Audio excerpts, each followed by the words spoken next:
back to Saints News, live from our bedrooms where we bring our community to yours. I'm Jaden Webster. And I'm Dolci. The past couple of days has been filled with more good news from our local cities and towns, which brings us to today's Lockdown Rundown.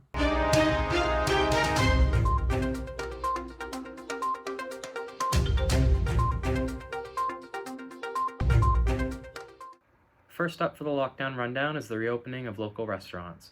Many families have been helping to support them, which is a great way to support business owners as well as employees who have relied on these businesses. Dentist offices are also opening for routine care. Meanwhile, in Portland, a small group of volunteers has made it their everyday mission to provide the homeless in their community with otherwise inaccessible supplies, such as soap, toothbrushes, face cleansers, and more. And to add to the good news, a Northern Maine diner shipped out whoopie pies to all 50 states to give receivers a taste of Maine, seeing as how many will be unable to visit Maine this upcoming summer. Rock's Family Diner believes that the pastry represents Maine just as much as blueberries and lobsters, and no one appears to be disagreeing. That's not all. An 11-year-old girl from Biddeford named Madison Thayer began her own project. This project was called Brave Bees and was used to promote kindness. She was also named Miss Maine Preteen. Congrats, Madison. That'll do it for the Lockdown Rundown. Now it's time for our next segment, Quarantine on the Scene, where our reporter, Evan Rivard, accompanied by Chief Writer Ambrose Ward, travels to the school interviewing Father Seamus Griesbach on his St. Francis Garden project.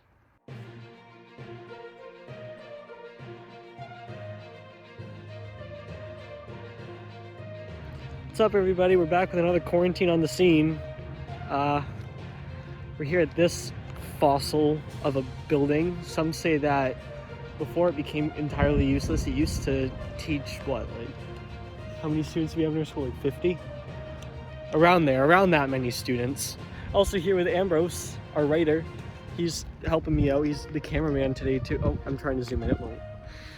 Oh God, this is horrible already. But yeah, so today we visited the St. Francis Garden that Father Seamus has been working on, and what we have continuously brought up during each episode of Saints News. So that was fun. Let's get right into it.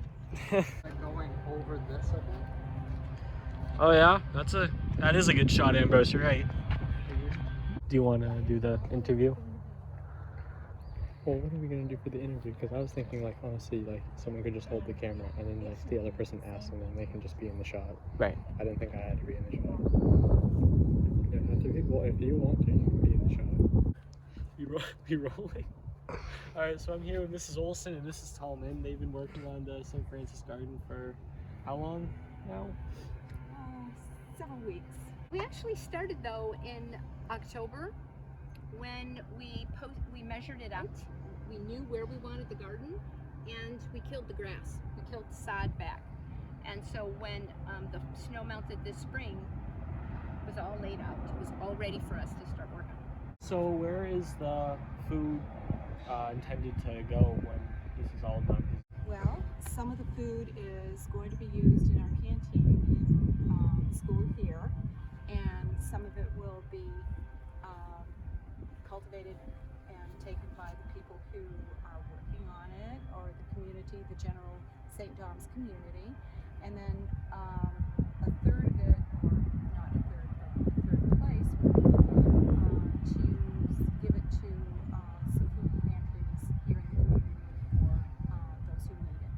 Awesome. So what are some ways that people, like the viewers of Saints News and other people around the community, can help out with this?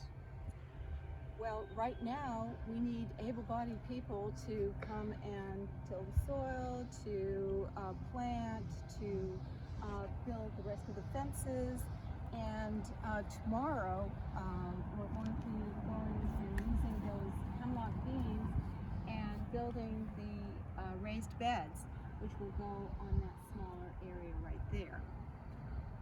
And so if people wanted to help out, they could just show up, or is Just show up at 2:30 tomorrow afternoon, and we've got bring some hand tools or whatever you want to bring, and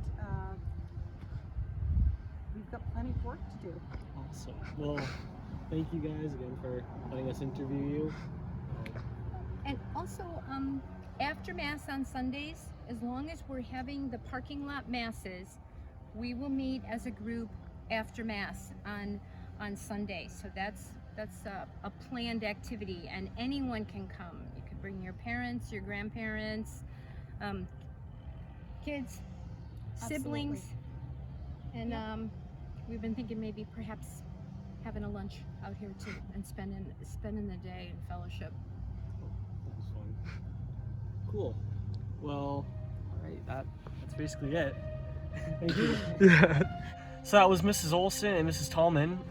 Again, if you want to help out with the St. Francis Garden, you can just show up, I guess, or you can message this email, which is shown at the bottom of the screen.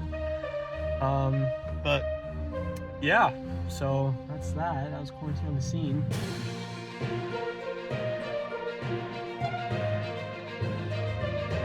You want to do a weather watch? Yeah. All right. And now, Weather Watch with your chief meteorologist, Jacob Clark. Okay, so we heard that Jacob might be at Walmart, but we don't see him. So I'm probably gonna call him again, see where he is, and we'll figure that out. Where the heck is he? I call him. He's literally the only person I call nowadays. Okay. Your call has been forwarded to an automatic. That was immediate.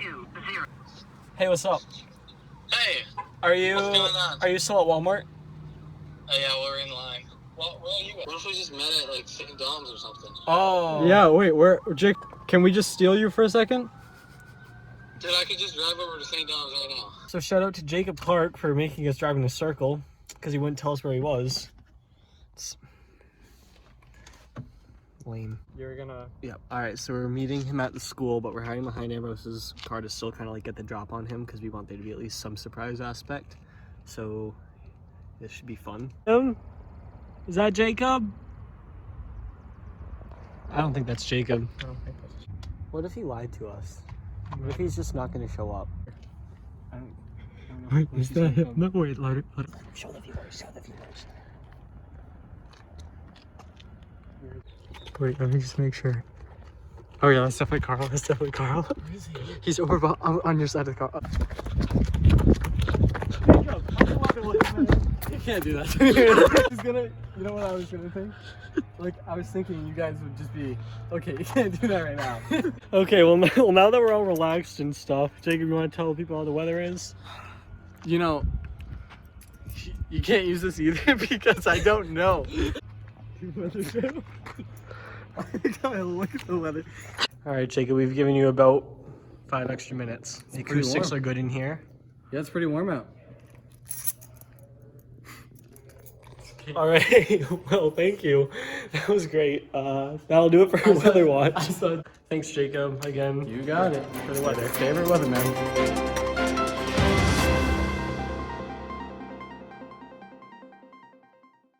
Thanks, guys. If you want to help out, don't forget to reach out to Father Seamus at seamuspg@gmail.com. Next up is Corona Athletics, where Evan Rivard interviewed with Zack Pelletier about his future at Thomas College playing ice hockey.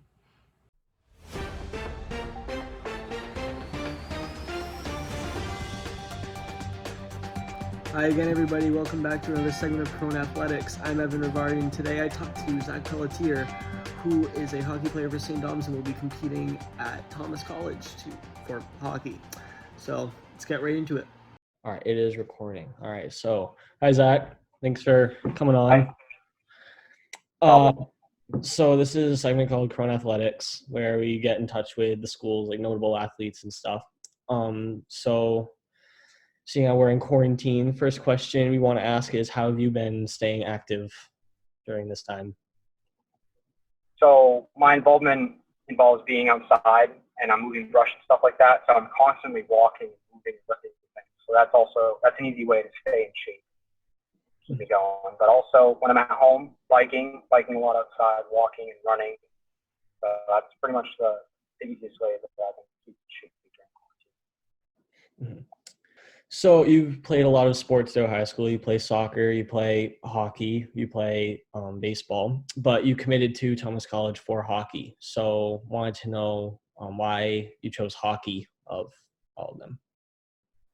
Hockey is by far my favorite sport, and I played it the longest out of all the sports.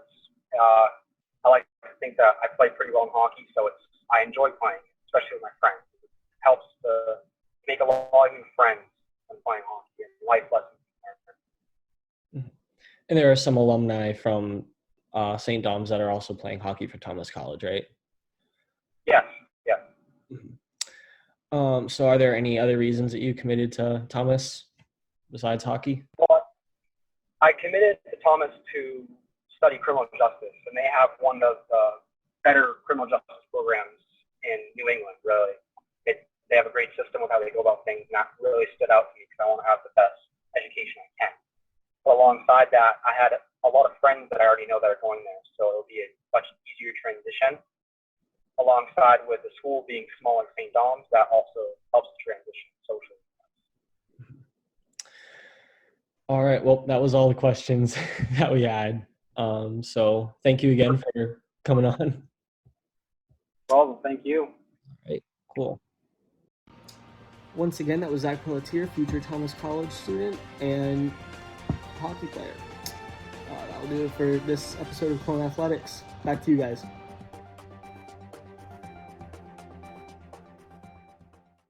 Thanks, Evan.